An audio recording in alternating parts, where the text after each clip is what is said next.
Hi friends, welcome back to केफ horror stories. Friends, हमारी आज की ये हॉरर स्टोरी एक फर्जी नामे लड़के अफ़ान की है। अफ़ान का कहना है कि मुझे हमेशा से पाकिस्तान की खूबसूरत वादियाँ घूमने का शौक़ था, मगर स्वात जाने का मौका कभी नहीं मिला था। एक दिन अचानक मेरे कुछ दोस्तों ने मंसूबा बनाया कि इस बार हम वादी स्वात का सफ़र करेंगे। मैंने फ़ौरन हामी भर ली। ये सर्दियों के दिन थे, जनवरी का महीना था, जब बर्फ़बारी अपने उरूज पर थी। हमने 2 गाड़ियों में सफ़र का इंतज़ाम किया और 5 अफराद पर मुश्तमिल ग्रुप के साथ रवाना हो गए। सफ़र का आगाज़ इंतहाई खुशगवार था। लाहौर से निकलते ही हल्की हल्की बारिश ने मौसम और भी दिलकश बना दिया। गाड़ी में कहकहे, गाने और दिलचस्प किस्से चल रहे थे। सभी बेहद पुरजोश थे, लेकिन मुझे पता नहीं क्यों एक अजीब सी बेचैनी महसूस हो रही थी। ऐसा लग रहा था जैसे कोई चीज़ हमें देख रही हो, मगर मैंने इस ख्याल को झटक दिया कि शायद ये सिर्फ मेरा वहम है। जब हम वादी दीर से आगे निकले तो रास्ते में हमें एक बुज़ुर्ग मिले। वो काफ़ी परेशान लग रहे थे और इशारा कर रहे थे कि हम रुक जाएं। हमने गाड़ी रोकी तो वो करीब आकर बोले, बेटा, आगे जाने का इरादा है क्या? मैंने जवाब दिया, जी बाबा जी, हम वादी स्वात जा रहे हैं। उन्होंने एक लम्हे के लिए हमें घूरा और फिर धीमे लहजे में कहा, ये रास्ता बदल लो, रात के वक्त इस रास्ते पर जाना ठीक नहीं। हम सब एक दूसरे को देखने लगे। दोस्तों में से एक हंस कर बोला, बाबा जी, ये तो सर्दियों की रातें हैं, यहाँ कौन सा कोई जिन भूत घूम रहे होंगे। बाबा जी ने लंबी सांस ली और कहा, तुम्हें जो ठीक लगे करो, मगर जो मैंने देख रखा है वो तुम नहीं जानते। ये कहकर वो हमें छोड़कर अंधेरे में गुम हो गए। हमें इनकी बात समझ नहीं आई, मगर हमने ज़्यादा ध्यान नहीं दिया और अपना सफ़र जारी रखा। मगर उसके बाद जैसे ही हम आगे बढ़े तो मौसम ने अचानक एक अजीब सा रुख इख्तियार कर लिया। पहले हल्की बर्फ़बारी हो रही थी, लेकिन कुछ ही देर में तूफ़ानी बर्फ़बारी शुरू हो गई, जैसे किसी ने ख़ास तौर पर हमें रोकने की कोशिश की हो। बर्फ़बारी शिद्दत इख्तियार कर चुकी थी। हमारी गाड़ियों के वाइपर बर्फ़ हटाने में नाकाम हो रहे थे और हद निगाह इंतहाई कम हो चुकी थी। ऐसा लग रहा था जैसे कुदरत हमें रोकने की कोशिश कर रही हो। दोस्तों में से एक बोला, यार, शायद बाबा जी ठीक कह रहे थे, ये मौसम कुछ ज़्यादा ही अजीब हो रहा है। मगर बाकी सब ने उसे मजाक में उड़ा दिया। हमाद ने हंसते हुए कहा, अरे कुछ नहीं होगा, ये पहाड़ी इलाकों में आम बात है। लेकिन फिर एक ऐसा वाक़या पेश आया जिसने हमें खामोश कर दिया। हमारे आगे एक स्याह रंग की पुरानी जीप आहिस्ता आहिस्ता चल रही थी। हमने हॉर्न बजाया कि शायद वो हमें रास्ता दे दे, लेकिन कोई रद्द-ए-अमल नहीं आया। जब हमारी गाड़ी उसके करीब पहुंची तो मैंने ड्राइवर को देखने की कोशिश की, मगर अजीब बात यह थी कि गाड़ी के अंदर कोई नज़र नहीं आ रहा था। अहमद ने घबरा कर कहा, यह क्या माजरा है? हम सब की नज़रें उस गाड़ी पर जम गई। वो बिल्कुल हमारे सामने चल रही थी, मगर ड्राइविंग सीट पर कोई मौजूद नहीं था। अली ने कहा, यार, कहीं ये कोई पुरानी मतरूक गाड़ी तो नहीं जो खुद ब खुद नीचे जा रही हो? मगर उसकी आवाज़ में भी हल्की सी घबराहट थी। मैंने तेज़ी से कहा, नहीं नहीं, ये गाड़ी चल रही है, इसके ब्रेक लाइट्स भी ऑन हो रहे हैं। हमने रफ्तार कम कर दी और कुछ फासले पर रह कर देखने लगे। वो जीप एक ख़ास मकाम पर पहुंची और अचानक रुक गई, बिल्कुल दरमियान सड़क पर। हमाद ने सरगोशी में कहा, अब क्या करें? और हमने हॉर्न बजाया, मगर कोई हरकत नहीं हुई। अहमद ने मशवरा दिया कि उतरते हैं। अली ने गुस्से से कहा, पागल हो गए हो? सर्दी में बाहर जाकर देखोगे कि कौन है अंदर? और फिर अचानक जीप के दरवाजे खुद ब खुद खुल गए। हम सब की सांसें थम गई। खामोशी का ऐसा आलम था कि सिर्फ गाड़ी के इंजन की हल्की गड़गड़ाहट सुनाई दे रही थी। मैंने आहिस्ता से कहा, ये कोई मजाक तो नहीं कर रहा ना? फिर हमने जो कुछ देखा वो बयान करने के लिए मेरे पास अल्फाज नहीं हैं। हमारी नज़रें उस खुली हुई जीप पर जमी हुई थी। बर्फ़बारी थम चुकी थी, लेकिन हवा में एक अजीब सी बोझिल खामोशी छा गई थी। ऐसा लग रहा था जैसे वक्त रुक गया हो। हमाद की आवाज़ कँपकँपा रही थी और वो बोला, यार, ये सब कुछ नॉर्मल नहीं है। अली ने दबे अल्फाज में कहा, वापस चलें क्या? लेकिन उसी लम्हे जीप के अंदर कुछ हरकत हुई। ہمیں لگا جیسے کوئی سائے کی طرح اندر بیٹھا ہو، لیکن شکل واضح نہیں تھی۔ احمد نے موبائل نکالا اور ٹارچ آن کی۔ جیسے ہی روشنی جیپ کے اندر پڑی تو ہمارے رونگٹے کھڑے ہو گئے۔ وہاں ڈرائیونگ سیٹ پر ایک شخص بیٹھا تھا، مگر اس کی آنکھیں وہ عام آنکھیں نہیں تھی، سرخ چمکتی ہوئی آنکھیں جو سیدھا ہماری طرف دیکھ رہی تھی۔ میں نے زور سے چیخ کر کہا، گاڑی ریورس کرو فوراً۔ حماد نے گھبراہٹ میں گاڑی ریورس کی، مگر جیسے ہی ہم پیچھے ہٹنے لگے تو جیپ کا دروازہ آہستہ آہستہ بند ہو گیا اور وہ دوبارہ چلنے لگی، مگر اب وہ آہستہ نہیں تھی، وہ تیز رفتار سے ہمارے سامنے جا رہی تھی، جیسے ہمیں راستہ دکھا رہی ہو۔ احمد نے گھبرا کر کہا، یہ کیا ہو رہا ہے؟ یہ ہمیں کہاں لے جا رہی ہے؟ علی نے مشورہ دیا، پتہ نہیں، مگر ہمیں یہاں سے نکلنا چاہیے۔ لیکن جیسے ہی ہم نے دوسری سڑک پر جانے کے لیے گاڑی موڑی تو اچانک سامنے وہی جیپ کھڑی تھی۔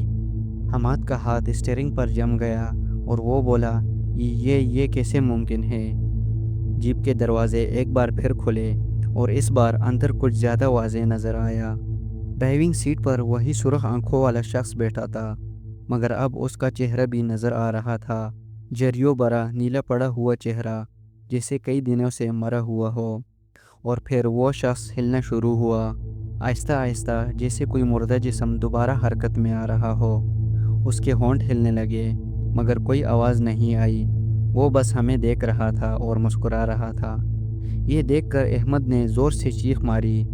حماد نے گھبراہٹ میں ایک جھٹکے سے گاڑی کو ریورس میں ڈالا، مگر گاڑی ایک جھٹکے سے بند ہو گئی۔ میں نے تقریباً چیختے ہوئے کہا، گاڑی کیوں بند کی؟ جلدی سٹارٹ کرو۔ حماد نے جلدی سے چابی گھمائی، مگر گاڑی سٹارٹ نہیں ہو رہی تھی، اور سامنے وہ چیز اب گاڑی سے باہر نکلنے لگی تھی۔ ہم سب کی سانسیں رک چکی تھی۔ ہم ایک ایسی چیز کے سامنے تھے جس کی کوئی وضاحت نہیں تھی، اور پھر وہ چیز ہماری طرف چل پڑی۔ میرے ہاتھ ٹھنڈے پڑ چکے تھے، دماغ سن ہو چکا تھا، اور دل بری طرح دھڑک رہا تھا۔ وہ چیز، وہی سرخ آنکھوں والا شخص، اب آہستہ آہستہ ہماری طرف بڑھ رہا تھا۔ اس کے قدم برف پر پڑتے تو ایسی آواز آتی جیسے کوئی بھیگا ہوا وزنی کپڑا زمین پر گرا ہو۔ احمد نے کانپتی ہوئی آواز میں کہا، یار یہ کوئی بندہ نہیں ہے، یہ کچھ اور ہے۔ حماد نے جلدی سے دوبارہ چابی گھمائی، لیکن گاڑی سٹارٹ نہیں ہو رہی تھی۔ ہماری نظریں اس شخص پر جمی ہوئی تھی جو اب ہماری گاڑی کے بالکل سامنے آ چکا تھا۔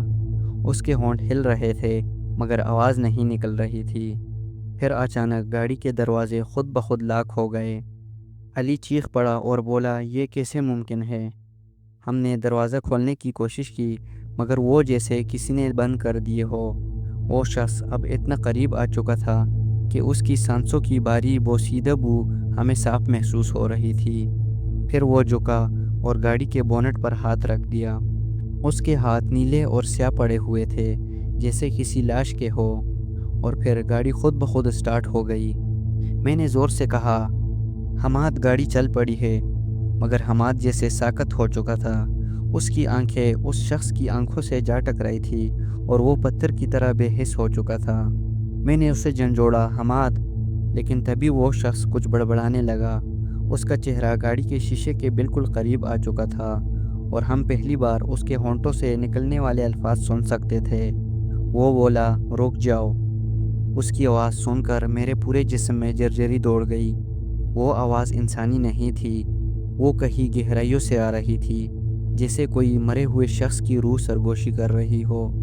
احمد نے روحانسی آواز میں کہا، یار گاڑی بھگاؤ۔ حماد اچانک جیسے ہوش میں آیا۔ اس نے فوراً ایک جھٹکے سے گاڑی کا ایکسیلیٹر دبایا اور گاڑی پوری رفتار سے پیچھے کی طرف گئی، مگر وہ شخص وہی کھڑا رہا، جیسے ہماری گاڑی اس پر کوئی اثر ہی نہ ڈال رہی ہو۔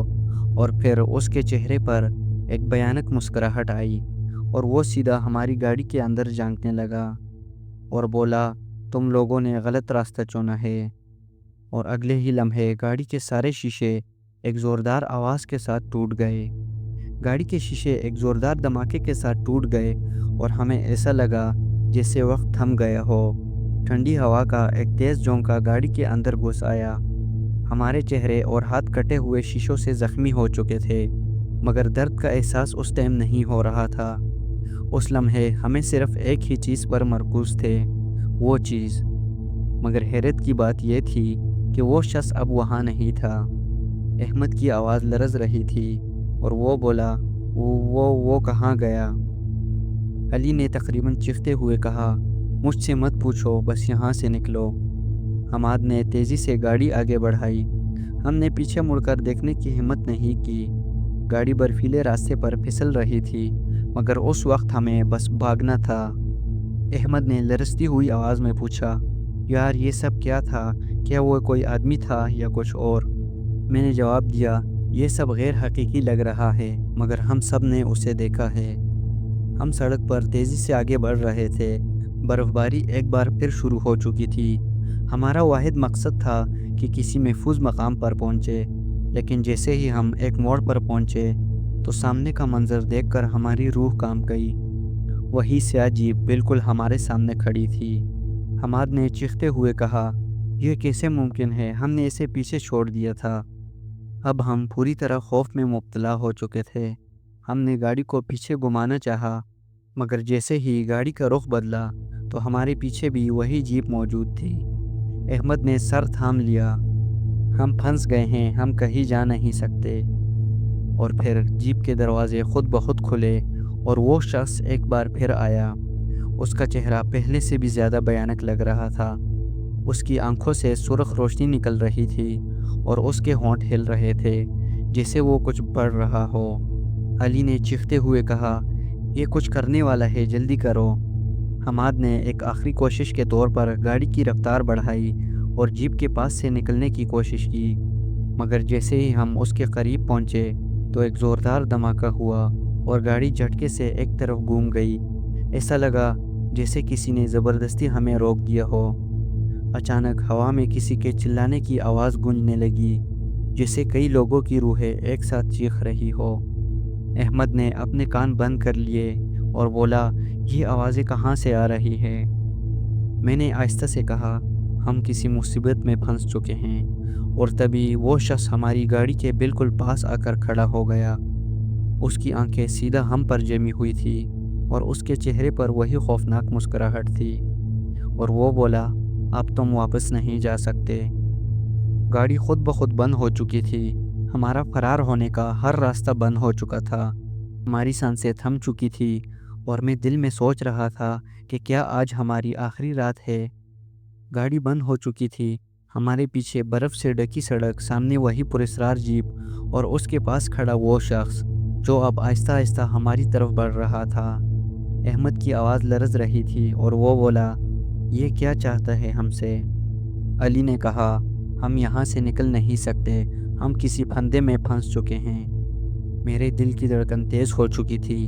सामने वही सुर्ख आंखों वाला शख्स हमें घूर रहा था, जिसे वो हमारी रूहों में झांक रहा हो। उसके होंठ अब भी हिल रहे थे और धुंध में किसी की सरगोशियों की आवाज़ें सुनाई दे रही थी। फिर अचानक वो शख्स हवा में तहलील होने लगा। हमाद ने लरजती आवाज़ में कहा, देखो वो गायब हो रहा है। उसका जिस्म धुंध में बदल रहा था, मगर उसकी सुर्ख आंखें अब भी वहीं मौजूद थी, जैसे खला में मोलक हो। और फिर धुंध तेज़ी से हमारे गिर्द घूमने लगी। हमें ऐसा लगा जैसे कोई हमारे कानों में कुछ कह रहा हो, कोई सरगोशियाँ, कोई बीन, कोई दर्द भरी आहें। और फिर सब कुछ खामोश हो गया। सड़क एकदम साफ हो चुकी थी। वो जीप, वो शख्स, वो भयानक सरगोशियाँ, सब गायब हो चुका था। ऐसा लगा जैसे कुछ हुआ ही ना हो। अहमद ने धड़कते दिल के साथ कहा, ये क्या था? हमाद ने कांपते हाथों से गाड़ी स्टार्ट करने की कोशिश की, चाबी घुमाई और हैरत अंगेज़ तौर पर गाड़ी फ़ौरन स्टार्ट हो गई। हमने एक दूसरे को देखा और फिर बग़ैर कोई लम्हा ज़ाया किए पूरी रफ्तार से वहाँ से निकल गए। बर्फ़बारी अब भी जारी थी, लेकिन अब वो मामूली लग रही थी। चंद घंटों बाद हम एक करीबी गांव पहुँचे। वहाँ एक चाय खाने में बैठे। हम सब खामोश थे। किसी के पास अल्फाज नहीं थे कि जो कुछ हुआ उसे बयान कर सके। फिर चाय वाले बुज़ुर्ग ने हमें गौर से देखा और पूछा, बेटा तुम लोग कहाँ से आ रहे हो? और अली बोला, हम ऊपर पहाड़ी सड़क पर थे। मगर अली ने रुक कर बुज़ुर्ग को देखा और फिर से बोला, वहाँ कुछ अजीब हुआ हमारे साथ। बुजुर्ग ने गहरी सांस ली और धीरे से बोला, तुम लोग खुश नसीब हो कि ज़िंदा बच गए। हम सब एक दूसरे को देखने लगे। मैंने सवाल किया, क्या मतलब? बुजुर्ग ने हमारी तरफ झुक कर कहा, यहाँ से कुछ मील ऊपर बरसों पहले एक जीप हादसे का शिकार हुई थी। वो गाड़ी एक बर्फानी खाई में जा गिरी थी और इसमें मौजूद तमाम मुसाफिर वहीं मर गए थे, मगर उनकी रूहें आज भी भटक रही हैं। जो कोई भी वहाँ रुकता है वो कभी वापस नहीं आता। ये सुनकर हमारा खून सर्द हो गया। अहमद ने हिचकिचाते हुए कहा, मगर हम तो वापस आ गए हैं। बुजुर्ग ने एक लम्हे के लिए हमें देखा और फिर धीरे से बोला, कभी कभी कुछ लोग वापस तो आ जाते हैं, मगर वही नहीं रहते जो पहले थे। ये सुनते ही हमारे बदन में जर्जरी दौड़ गई। हमें ऐसा लगा जैसे अब भी कोई हमें देख रहा हो। और फिर हमने वो रात वही करीबी एक होटल में गुजारी और सुबह होते ही वहाँ से वापस अपने घर लाहौर लौट गए। तो दोस्तों, ये थी हमारी आज की हॉरर स्टोरी। आपको हमारी आज की स्टोरी कैसी लगी कमेंट वाली सेक्शन में लाजमी बताएं। तो मिलते हैं एक नई हॉरर स्टोरी में, तब तक के लिए अल्लाह हाफिज़।